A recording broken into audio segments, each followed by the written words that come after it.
All right, Governor Abbott has vetoed Senate Bill 3. That bill would have outlawed the hemp industry here in Texas. He's now called for a special session to revisit and tweak that legislation. So how might this bill be adjusted during the special session? We'll wait and see, and what it's going to mean to the state hemp industry. Joining us is Adrian Rocha, Director of Policy at the Last Prisoner Project. This is a national nonprofit fighting to end the criminalization of cannabis and cannabis enforcement that is still fueling the prison pipeline. Adrian, welcome to Hello Houston. Afternoon, y'all. Good afternoon. Welcome to Hello Houston, Adrian. So, Adrian, when we're looking at this, the policy at the Last Prisoner Project, when we're looking at criminalization of cannabis and cannabis enforcement, we often think about size and how much is on a person if they get stopped. Elaborate on what the rules and regulations and laws are around that. Yes, absolutely. So I think what we're outlining there is worst case scenario. So an individual stopped, there is some sort of substance that the arresting officer believes is an illegal substance, cannabis in this issue, and then they're booked, they go to court. So I think when we're outlining that situation, we're assuming that that individual goes to court and they're found guilty, and then there's a penalty imposed. That's true for most individuals. But what is also true is that that individual, let's say they get to court and that charge is dropped, you now have a criminal record that follows you for the rest of your life. And in Texas, to expunge that criminal record, it's called an order of non-disclosure. And it's actually a very difficult process that involves lots of petitions. You have to hire an attorney because this is a legal procedure, and lots of fines. So what you could have is an individual who may not have been guilty of the underlying offense and now has the life-altering collateral consequences of a criminal record that will follow them for the rest of their lives. And could also meet them at the border if they leave this country and try to re-enter and don't have full citizenship, but they have this marijuana conviction. That's what's getting a lot of people deported. Absolutely. And I live in El Paso, so this comes up all the time, right? You have Border Patrol checkpoints leaving and coming into El Paso. Between 2002 and 2020, there were 47,000 deportations based on marijuana use or possession alone. And in the state of Texas, we saw 25,000 arrests in 2023 simply for marijuana possession. So these are life-altering consequences for individuals that can impede so many different portions of their life and may actually end up in their deportation from this country. So what part of this are you trying to fix, and how do you want to fix it? Mm-hmm. Yep. So our main goal here is that legalization alone is not enough. We really want to see retroactive relief when states legalize. So the idea that as a state legalizes cannabis, there's also provisions built into that bill that actually undo the consequences of prohibition. The thing that we really wanted to highlight in SB3, and I want to give flowers where they're due, I think a lot of credit has been given and a lot of impact was made by the small business community here in Texas. We have one of the largest hemp economies in the country. It employs tens of thousands of people in retail, manufacturing, and farming. But what was really missing from that conversation is SB3 could have made it way more dangerous to possess federally legal hemp than illegal marijuana. And I'll just articulate a few of those reasons. So under SB3, it would have been possible to be charged with a third-degree felony for manufacturing, delivering, or possessing a consumable hemp product. But under the state's current marijuana law, possession of 5 pounds of cannabis isn't even a third-degree felony at that point. So you had this really strange structure where it might have actually been more beneficial for individuals to argue that they had federally illegal cannabis than federally legal hemp because of the provisions that SB3 would have imposed for criminal penalties for individuals. So when you're talking about this, though, what about those people that say, if you start allowing or you legalize small amounts, it's just going to allow people to carry larger amounts and more serious type substance? Yep. So the good news on this is that we have 24 states that have adult legalized markets all across the country. We have one that borders me right to my left, about 20 minutes away in New Mexico, and actually a pretty robust medical license operation in Oklahoma just to our north. The data does not bore that out. I do think there are significant and legitimate risks about these products hitting the market. Labeling is very important so that individuals understand the dosage per unit. But these arguments that this is a slippery slope often is not proven out in the data that has been shown across the state. So you can look at a state as old as Colorado, one of the first states to legalize cannabis for adult use. That has not borne out. You can look at states more recently like Missouri, very conservative, just like Texas, and that has also not been borne out. What is true, though, is that prohibition is not an effective regulation. time and time again, we've seen that prohibition does not erase the constituency or the demand for these products. It's quite simple, right? If you abolish the Houston Texans, it's not like everybody's just going to be like, okay, we're cheering for the Cowboys now, right? That constituency remains. So it really should be about what Lieutenant Governor Patrick said he is, which is how do we create the regulations to ensure that these products are safe and accessible and make sure that they have the intended effect.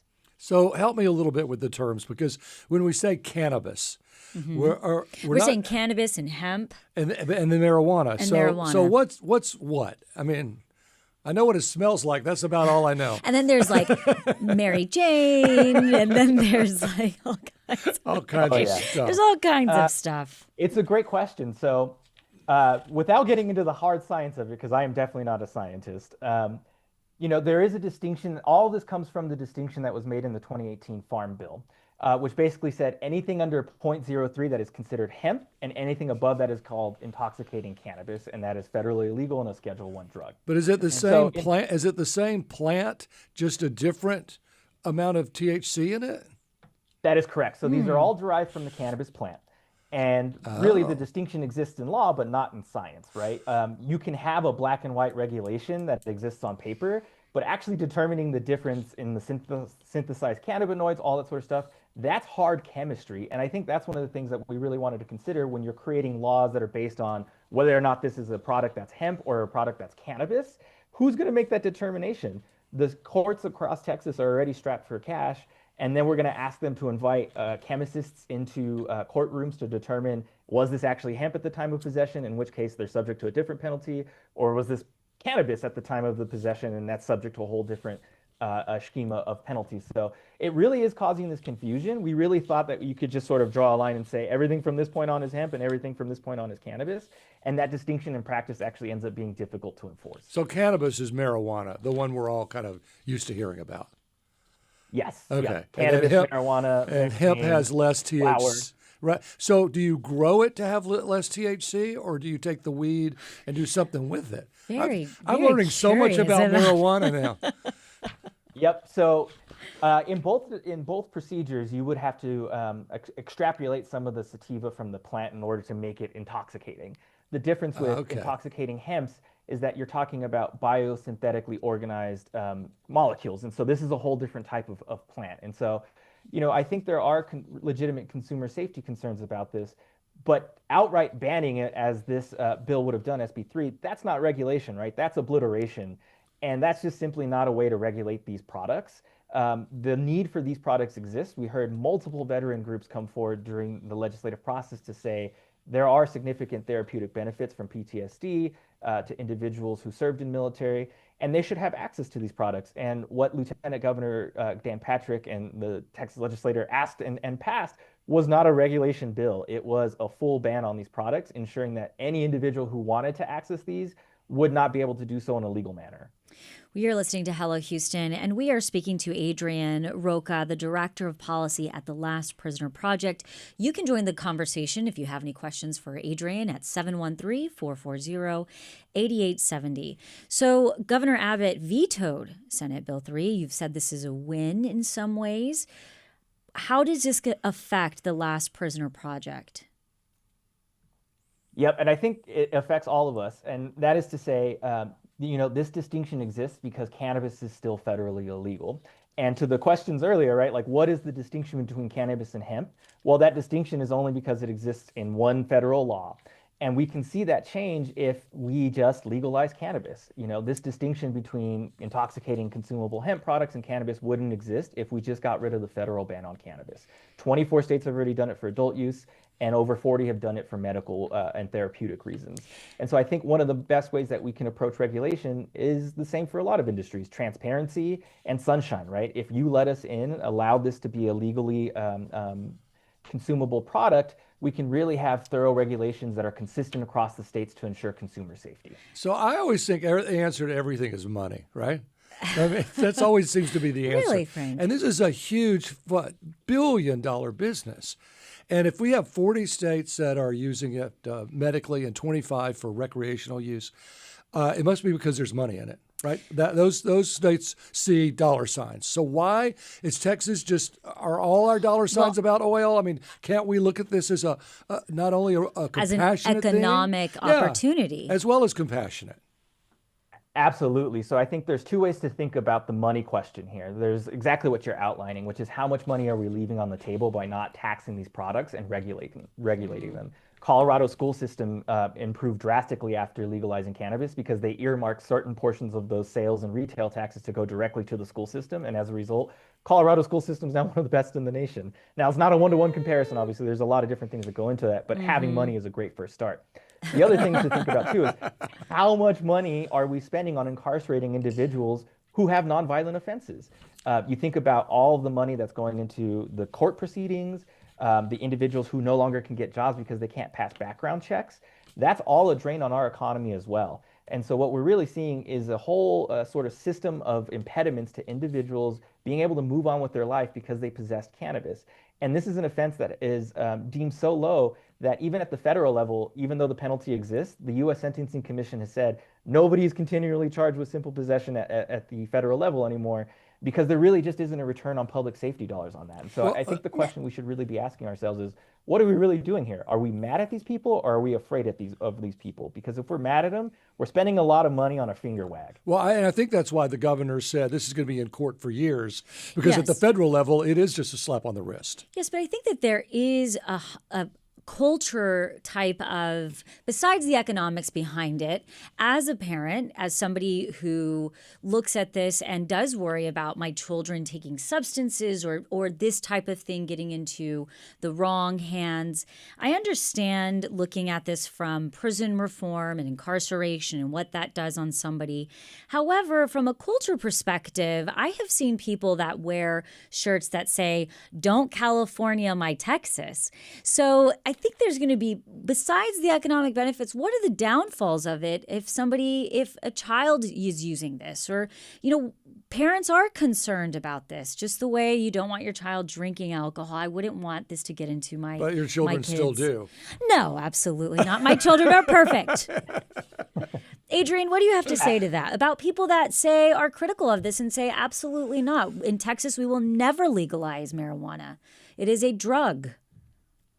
Absolutely. So regardless of whether or not we want to call it illegal or not, it's here. And I think one of the things to understand about this is, because it is federally illegal, because it is a Schedule I substance, there have not been the sort of massive studies that we'd like to see to actually determine what are the detriments of using this substance. We get squeaks and squabbles every now and then on studies, but because of this federal prohibition on studying cannabis and its potential benefits as well as its detriments, we don't actually know the difficulty of regulating these, especially for minors. Now, there is general science that says, access to any sort of mind-altering substance, be it cannabis, be it alcohol, before the age of 22, when the brain is still developing, is a detrimental outcome for individuals and may have long-lasting effects.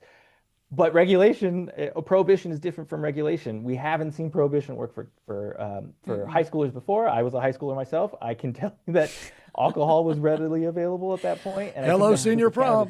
Yeah. Tell your mom. Exactly. I mean, I've heard of. We have to ask ourselves, how do we actually determine the system that's best to ensure the thing that we want, which is safety? And right now, obliteration just isn't the answer for that at this point. Well, from the doctors we've had on Hello Houston, vaping is far more serious an issue than a gummy is. Putting this stuff in your lungs that way. So the bail reform and the numbers, you really have them at your fingertips, which is clear.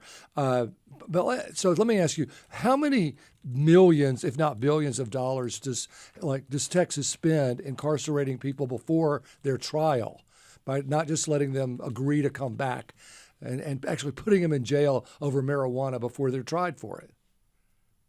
That's a great question. So the standard estimate is at about $4,500 per individual to keep them at a county jail. So you think of that number of, again, 25,000 arrests in 2023. Not the best person at math, but that's not a drop in the bucket, right? And you're talking about counties oftentimes who are responsible for keeping those people in jail before they go to trial. A lot of counties don't have lots of budgets, right? We have a ton of small counties. Again, I live in El Paso, right? So I'm surrounded by small counties that don't necessarily have the budget to continue to incarcerate these individuals as we're waiting trial. And that would have actually gotten even worse under SB3 had it gone into law, because then you have to factor in, like, now we have to run a bunch of tests to determine whether or not the penalty's for hemp or whether or not it's for cannabis. And the way that they tried to save this in the bill is to basically say, when we can't determine if it's hemp or cannabis, you can just get charged with both. So what we could have seen is, because a drug test can't really distinguish it, we could have seen people just get stacked with more time because they couldn't make that distinguishment at the trial. And so you see a double or sort of bloating or a ballooning of the criminal penalties for what is essentially the same plan. We can look at this from an economic standpoint. We can look at this from a, compassionate. But I do think that you start to get into dangerous waters when you're looking at, mind-altering substances without just legalizing it. But 40 states have. Right, and you look at those states and you see what. It would be interesting to look and see what type of comparisons we have. Well, have you done that? So there's some great science and comparison on states, especially post-legalization, pre-legalization, and then to additional markets. A lot of these come from Washington, since Washington was one of those first mover states, legalized adult use cannabis recreationally long before a lot of other states, and then was surrounded by states who hadn't done it, for example, Idaho. What that data bore out was there was no significant increase in crashes. There was no significant increase in emergency visits by youth at that specific time. So that's a big concern, obviously, going into it, is cannabis-induced psychosis for individuals who are under the age of 21 imbibing. Mm-hmm. And I think that makes a ton of sense if you think about it practically, right? If you are in an industry trying to make money, it is not in your best interest to have your product end up in the hands of an individual who may threaten your bottom line. And that's fundamentally what good regulation looks like, regardless of whether or not it's cannabis. It's ensuring that there are safety protocols so that if there is a bad actor, there are penalties for that. But by and far, for individuals who are using the substance appropriately and responsibly, they have an opportunity to access a product that is safe. Well, I do want to get quickly to what the Bail Project does, which is provide bail and for people that can't afford it. I mean, you're there to help those who are low income. But I do notice that you've left the state of Texas. Is that right? So I'm actually back in El Paso at this point. I was in Louisiana, so our neighbor to our east over there, and I'm back in Texas. And that is a component of what we do. So we do provide direct representation to individuals who are facing cannabis charges. We have many constituents. A lot of them are from Texas. But we also do systemic reform as well. So we try and institute policies that as cannabis is legalized or decriminalized, individuals have an opportunity to have that criminal record cleared free of charge and automatically done by the state, and also have an opportunity to be resentenced so that any time that they served or are currently serving for cannabis falls off their sentence. So how does somebody get in touch with your company or your nonprofit? Not a company. It's a nonprofit. Yeah. How do you get in touch? lastprisonerproject.org. Please feel free to send us an email. My email is adrian@lastprisonerproject.org. I'm always happy to connect with people so we can figure out how we can move closer to the last prisoner for this substance. Okay. Adrian Rocha is the Director of Policy at the Last Prisoner Project. Adrian, thanks for joining us. Thank you all so much. Have a great day.